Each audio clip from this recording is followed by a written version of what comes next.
In 2007, I was 29 and working as a field technician for a wildlife research institute based out of Missoula. My specialty was the northern Rocky Mountain wolf population. I tracked packs, collected scat, maintained camera traps, and occasionally fitted animals with GPS collars. It was solitary work, and I preferred it that way.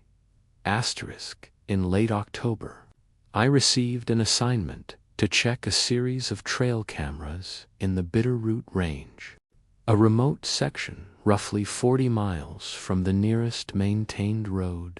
The cameras had been deployed 6 months earlier to monitor wolf movement near an area where livestock depredation had been reported. Transmission data showed all 12 cameras were still online, but 4 had not uploaded images in 3 weeks. This was unusual. Typically, a camera fails completely or it works. Partial transmission suggests something else. I drove to the trailhead on a Tuesday. The forecast called for clear weather, and I planned to be out for days. My vehicle was a 2003 Ford F250 with a camper shell. I carried freeze-dried meals, a satellite phone, a first aid kit, a Garmin GPS, and a .357 revolver in a chest holster. I had never fired it at anything larger than a paper target, but the Institute required it. The first 3 cameras were in an aspen grove, approximately 7 miles in. I reached them by noon. Each unit was intact. The SD cards were present, but the image files were corrupted beyond recovery. Not erased, corrupted.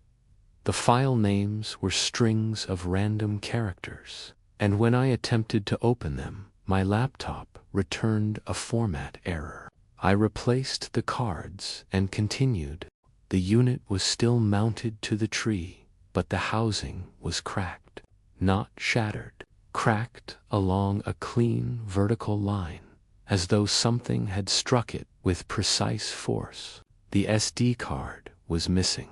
I spent 40 minutes searching the surrounding brush. I did not find it. I made camp that evening in a small clearing at 6,200 feet.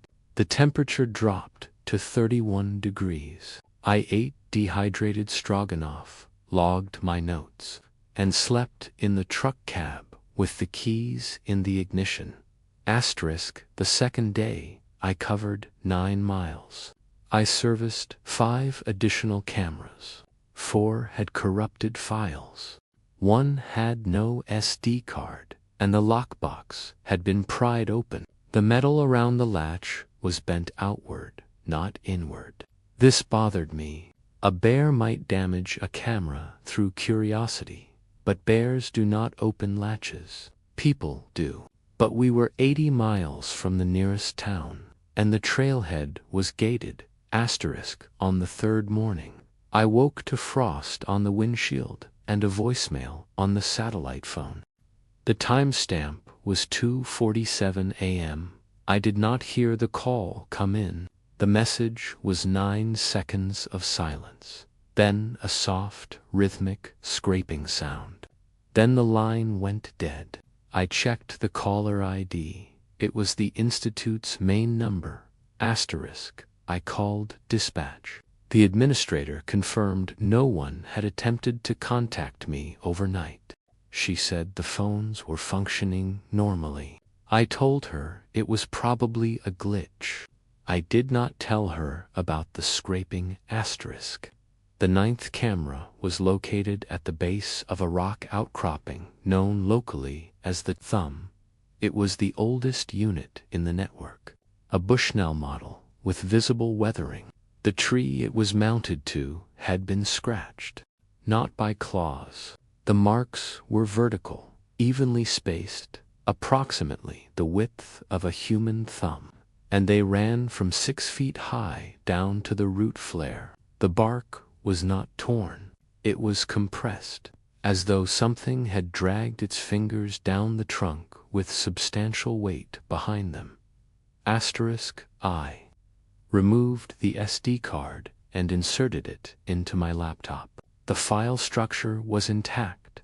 The most recent image was dated October 14th, 3:11 p.m. The frame showed the game trail in soft afternoon light.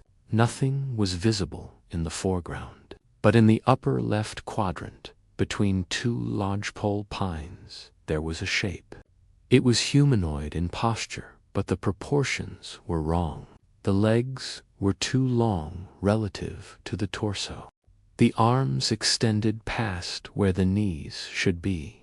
The head was angled downward, as though examining something on the ground. I zoomed in. The image pixelated. I could not resolve facial features, but I could see the hands. The fingers were elongated, each one jointed in an extra place. They hung loosely, not curled. The skin appeared pale, almost white against the dark timber. I closed the file. I did not delete it. I closed it and put the SD card in my vest pocket. I considered turning back. I was 18 miles from the truck. The sun would set in 4 hours. I told myself the image was a hiker with a deformity. I told myself the camera distortion explained the proportions. I did not believe this, but I continued. The 10th camera was half a mile east. The unit was on the ground. The mounting strap had been cut, not snapped. Cut cleanly, as with a blade. The housing was open. The SD card was inside, but the metal contacts were scratched. I inserted it anyway. The device recognized the card, but reported it. I attempted data recovery. The software found 0 files. I sat on a fallen log for 20 minutes. I drank water. I checked the satellite phone. No signal. At 4:50 p.m., I reached the 11th camera. It was mounted correctly. The SD card was present. The images from the past 3 weeks were intact, but they all depicted the same view of the trail. No animals, no hikers, no change in lighting. The timestamps indicated the camera had triggered at regular intervals every 2 hours, day and night, but the content was identical. This suggested the sensor was malfunctioning, but the sensor was not malfunctioning. The sensor was detecting motion. Something was standing in front of the lens every 2 hours, and it was not moving. I reviewed the timestamps. The first anomalous image occurred on October 17th at 6 a.m. The last occurred on November 3 at 4 a.m. The exposure was consistent. The focus was consistent. Whatever it was, it stood in exactly the same position each time, facing the camera, arms at its sides. I did not sleep that night. I built a small fire and sat with my back to the truck. I held the revolver in my lap. The wind moved through the pines, and I listened to it for 7 hours. At 3 a.m., I heard something snap approximately 50 yards down the trail. It was a single break, like a dry branch underfoot. Then silence. I did not call out. I did not shine my light. I sat motionless until dawn. On the 4th morning, I hiked to the final camera. I considered skipping it. I did not. The trail descended into a narrow draw, choked with deadfall. The camera was mounted on a Douglas fir at the edge of a clearing. I approached slowly. The camera was facing the wrong direction. It had been turned 180 degrees on its mount. The lens was pointed directly at the trunk of the fir, 6 inches away. I reached up and rotated the housing. The lens was coated in a fine film.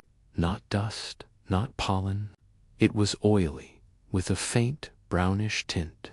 I wiped it with my sleeve. The cloth came away stained. I removed the SD card. There were 73 images. The first 62 showed the clearing, normal wildlife, normal light. At 11:47 p.m. on November 2nd, the camera triggered. The image was black, except for a single area of illumination near the center. It was not a flashlight. It was not a headlamp. It was a reflection. Something was close to the lens. The reflected surface was curved, moist, and at its center was a pupil. The next 11 images were identical. A human eye, magnified, filling the frame. The sclera was not white. It was gray, with a webbing of dark vessels. The iris was pale blue, almost colorless. The pupil was dilated fully. In the final image, the eye was no longer looking at the lens. It was looking slightly to the left, directly at the camera housing, as though examining the device itself. I left the SD card in the camera. I packed my gear and walked 18 miles to the truck in 4 hours and 51 minutes. I did not stop. I did not look back. I drove to Missoula and submitted my report. I did not mention the images. I wrote that all cameras were serviced and all cards were replaced.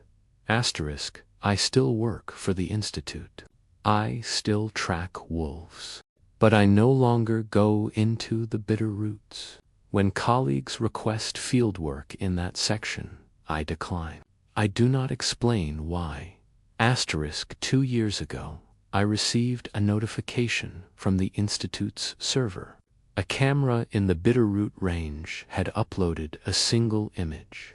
The coordinates corresponded to the thumb outcropping. I opened the file. It showed the game trail, the lodgepole pines, the late afternoon light, in the upper left quadrant between the trees. A figure stood facing the camera. The legs were too long, the arms extended past the knees, the head was tilted slightly, and the hands hung loose. I closed the file. I did not delete it. I closed the laptop, and I have not opened it since. The last tenant moved out in March. I bought the building in April, sight unseen, for $72,000 cash. 3 stories, Brownstone, Brooklyn. The realtor's photos showed clean floors, fresh paint, new fixtures in the bathrooms. She said the previous owner had done extensive renovations before he died. Heart attack, she said.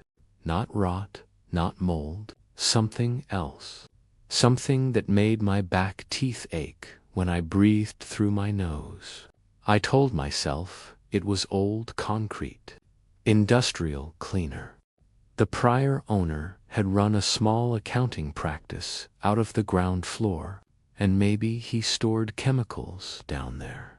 I didn't go down again for 2 weeks. The scratching started on a Tuesday. I was on the 2nd floor, measuring 4 new baseboards. It came from inside the wall. Not frantic, methodical, like a fingernail dragging slowly across drywall, left to right, pause, right to left. I pressed my ear to the plaster. It stopped. I waited 3 minutes. Nothing. Rats, I thought. Old building. I'd call an exterminator. I didn't call the next night. I woke at 3:14. I know the time because I checked my phone. The room was dark, the streetlight through the blinds throwing thin yellow stripes across the ceiling. I was on my back, and I was not alone. Asterisk, I didn't see anything. I felt it, a presence at the foot of the bed, just beyond the range of vision. Not standing, crouching, something the size of a large dog, but wrong. The weight of its attention pressed against my chest. Asterisk, I did not move. I did not breathe. I stared at the ceiling and counted my heartbeats until the yellow stripes turned gray with dawn. Asterisk, I told myself it was sleep paralysis. I've never had it before, but I've read about it. The brain wakes up, but the body doesn't. Hallucinations are common. A figure in the room, pressure on the chest. Textbook. Asterisk, I slept with the lights on the next 3 nights. Nothing came.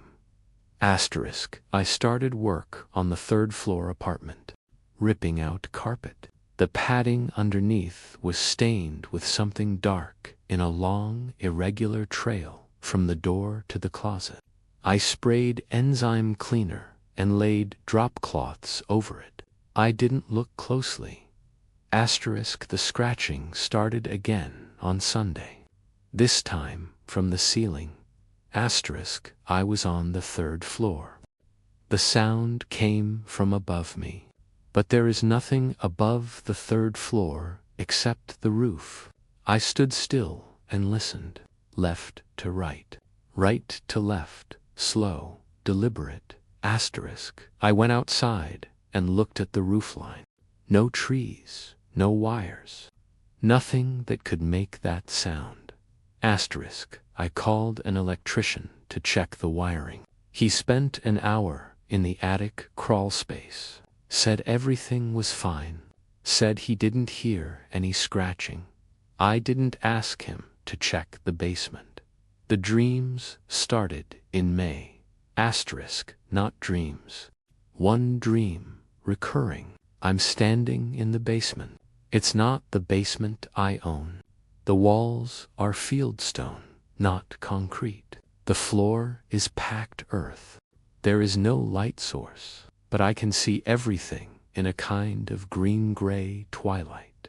There is a door. It's set into the far wall, low and narrow, made of wood so old it looks like petrified leather. There is no handle, no hinges, just the outline of it, barely visible, as if someone cut a rectangle into the stone and forgot to finish.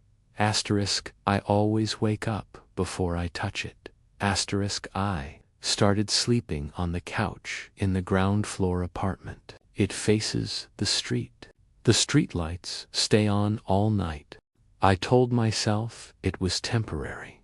June 4th, I was stripping paint from the window frames on the 2nd floor. The radio was on. I turned around and the closet door was open. Asterisk, I had not opened that closet. I had not even been in that room 3 days. The door was standing open about 6 inches, just enough to see darkness inside. Asterisk, I walked over and pushed it closed. The latch clicked. Asterisk, I turned back to my work. The radio played. I picked up the scraper. Behind me, the door opened again. Not fast, slow, the same 6 inches, the same darkness. Asterisk, I left. I drove to a diner in Bay Ridge and drank coffee until midnight. When I came back, the door was closed. I did not open it. I did not go into that room again. Asterisk, I started leaving notes for myself. Small reminders. Buy milk, call plumber. I wrote them on Post-its and stuck them to the refrigerator. Normal things. Then I started finding notes I didn't write. Same handwriting, same yellow paper. But the messages were different. Not your house. I stared at it for a long time. Then I crumpled it and threw it away. I told myself I wrote it and forgot. Stress, sleep deprivation. I'd been working 16-hour days. Asterisk, 3 days later, I found another one. He wants the door open. I did not crumple this one. I put it in my pocket and carried it for a week. Then I burned it in the backyard and buried the ashes. Asterisk, the scratching became constant. Not loud, not urgent, just there, always, somewhere in the walls or ceiling or floor. I stopped trying to locate it. I wore headphones. I played music at full volume. Asterisk, it didn't matter. I could feel it, the vibration of it, through the soles of my shoes, through the frame of the building. July 11th. I was in the basement. Asterisk, I don't know why I went down there. I don't remember deciding to go. I just remember standing at the top of the stairs, then standing at the bottom. The concrete cold through my socks. The fieldstone walls were there. I blinked, looked around. Concrete, concrete everywhere. No fieldstone. Just the walls I'd seen 100 times. Painted gray, cinder block, and poured concrete. Asterisk, but I had seen them. For one moment, I had seen the other walls. The real walls. Older than the building. Older than the street. Older than anything that had a right to be standing in Brooklyn. Asterisk, I did not look at the far wall. I did not turn my head. I walked backward up the stairs, one hand on the railing, and I did not take my eyes off the corner where the door was not. Asterisk, I locked the basement door. I put a deadbolt on it. I paid a handyman $400 to install it, same day. Asterisk, he asked what I was so afraid of. I said, burglars. The dreams changed. Asterisk, I'm in the basement. The fieldstone basement. The door is in the wall, but now it's open. Not wide, just a crack. Just enough to see that there is no light on the other side. Only a deeper darkness. The kind that has weight and texture. Something is standing in the doorway. I cannot see it clearly. It is the size of a man, but not shaped like one. Its proportions are wrong.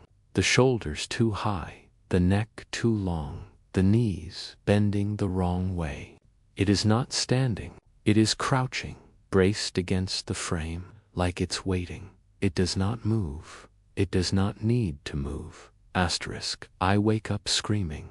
My throat is raw. My sheets are soaked. The scratching is coming from inside the bedroom wall. Steady and patient, left to right, right to left. August 3rd, I stopped sleeping in the building. I rented a room in a hotel 3 blocks away. I came back during daylight hours only. I worked fast, kept the radio loud, never stayed past 4 o'clock. It didn't help. I would be sanding a floor, and I would turn around and a door would be open. A cabinet, a closet, always 6 inches, always just enough to see the darkness inside. Asterisk, I started leaving the doors open on purpose. Every closet, every cabinet, every room. I told myself it was a power move. You can't open what's already open. The scratching stopped for 3 days. I thought I'd won. Asterisk, on the 4th day. I came downstairs and every door in the building was closed. Not just closed, sealed. The gaps around the frames were filled with something dark and sticky, like tar, like dried blood, and the handles were bent inward as if someone had pulled them from the inside. Asterisk, I did not touch them. I did not try to open them. I walked out and I did not come back for a week. Asterisk, I tried to sell the building. The realtor listed it at a loss. No offers. I lowered the price. No offers. I lowered it again. Nothing. Asterisk, the realtor said the market was slow. She said these things take time. Asterisk, I said. I needed to sell now. She asked why. I didn't know how to answer. September 19th. I went back at night. I don't know why. I told myself I forgot something. I told myself I needed to check the pipes before winter. I stood in front of the building for 20 minutes before I put the key in the lock.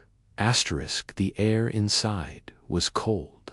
Not basement cold. Something else. Something that settled into my lungs and stayed there. The deadbolt on the basement door was sheared clean through. The metal was twisted outward, like something had pushed from the other side. Not forced, pushed, easily, casually. The door was open 6 inches. I did not go down. I stood at the top of the stairs and looked into the darkness, and I knew with absolute certainty that it was waiting for me. Not at the bottom of the stairs. Not in the corner. It was in the wall. It was in the floor. It was in the space between the concrete and the fieldstone. The space that had always been there. The space I had never been meant to see. The scratching started. Not in the walls. In my chest. I closed the door. I nailed it shut with 2x4s and 6-inch spikes. I drove them in with a sledgehammer, one after another, until my arms gave out and my palms were blistered and bleeding. Then I sat on the floor with my back against the door and I waited. The scratching stopped. I am writing this in the ground floor apartment. It is 3:14 in the morning. The streetlight is on. The yellow stripes are on the ceiling. I have not heard scratching in 4 hours. I have not seen any open doors. I think it is satisfied. I think it has what it wanted. I think the door I nailed shut was never the one it needed me to open. I am going to check the front door now. It has been closed all evening. I want to see if it is still closed. I want to see if the handle is bent inward. It started with the smell. I noticed it on a Tuesday, 3 weeks after I moved into the basement unit. A sweet, heavy odor that seemed to come from the wall behind the water heater. I assumed it was a dead mouse. The building was old, and the landlord was the type who painted over mold rather than remove it. I ignored it. By Friday, the smell had sharpened. Less sweet, more metallic. It reminded me of the time I'd bitten my tongue as a child and spent an hour spitting copper into a bathroom sink. I knelt beside the water heater and pressed my face to the wallboard. The odor was strongest near the baseboard, where the paint was bubbled and faintly yellow. I texted the landlord. He replied, "Building settled. I'll patch it next week." That night, I dreamed about my mother's funeral.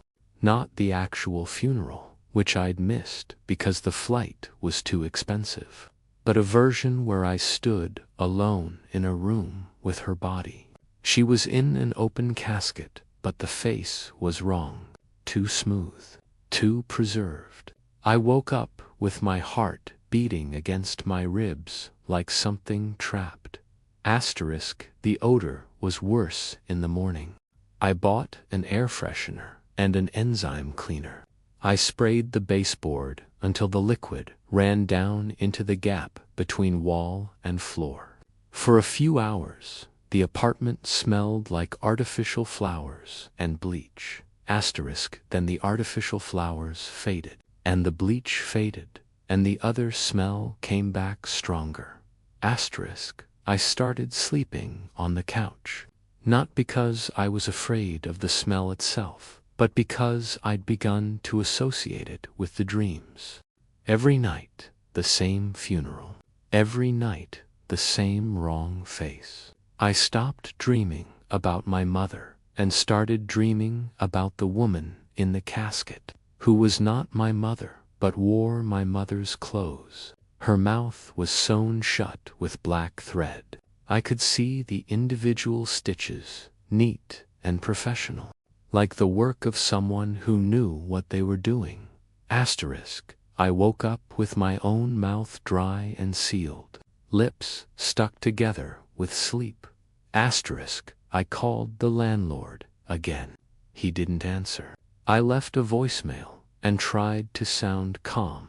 Asterisk. The following Thursday, I came home from work and the smell was in the hallway. Asterisk. It had migrated, seeped through the wall, maybe, or traveled along the baseboards.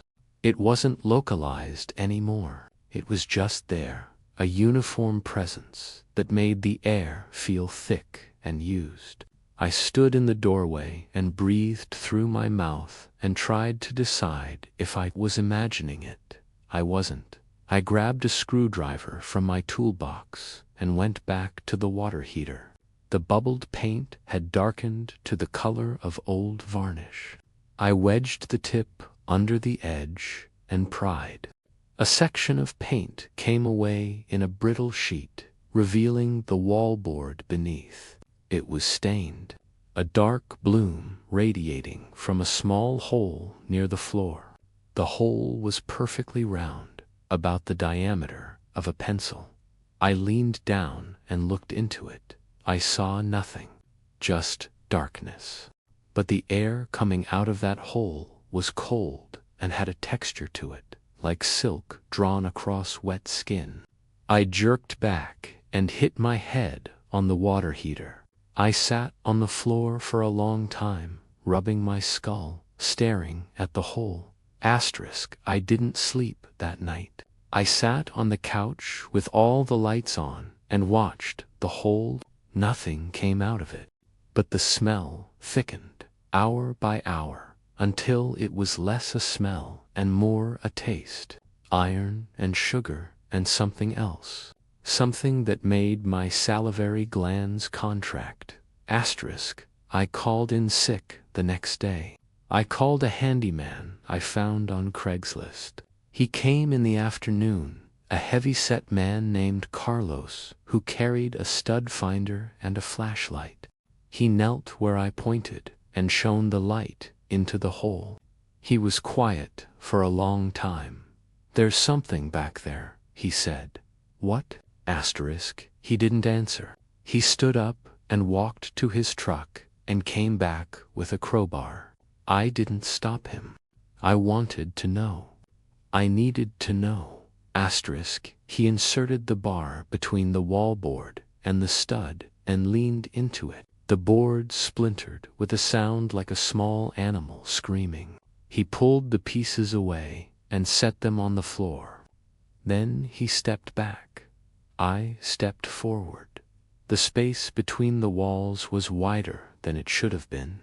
Someone had carved it out, removed the insulation, pushed back the vapor barrier. The floor joists above had been notched and reinforced. It was a deliberate construction, a hidden compartment. She was sitting in the corner. She was fully dressed in clothes that might have been fashionable 30 years ago. A floral blouse, a pleated skirt. Her hair was gray and thin and pulled back from a face that was not decayed but preserved, like leather, like jerky.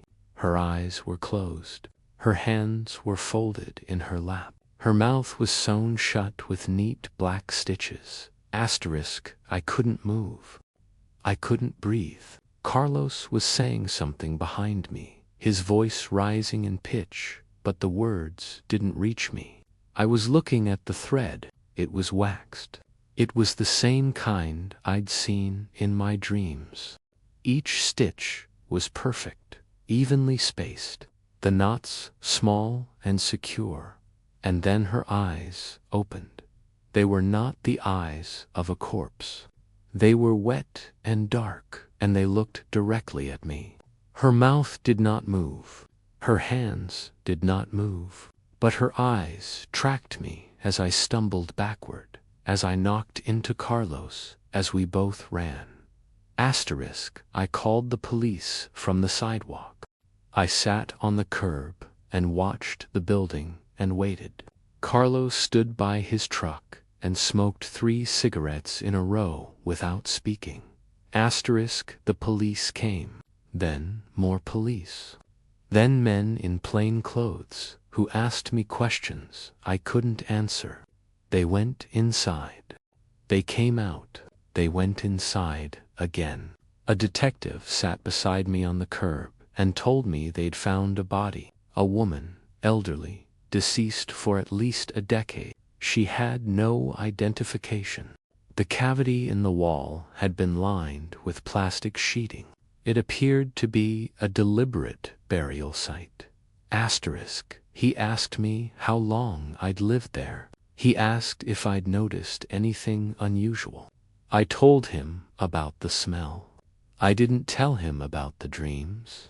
I didn't tell him about the thread. Asterisk, I stayed at a motel that night. I didn't sleep. I watched the ceiling and thought about her eyes opening, about the recognition in them. Not anger. Not accusation. Something else. Recognition.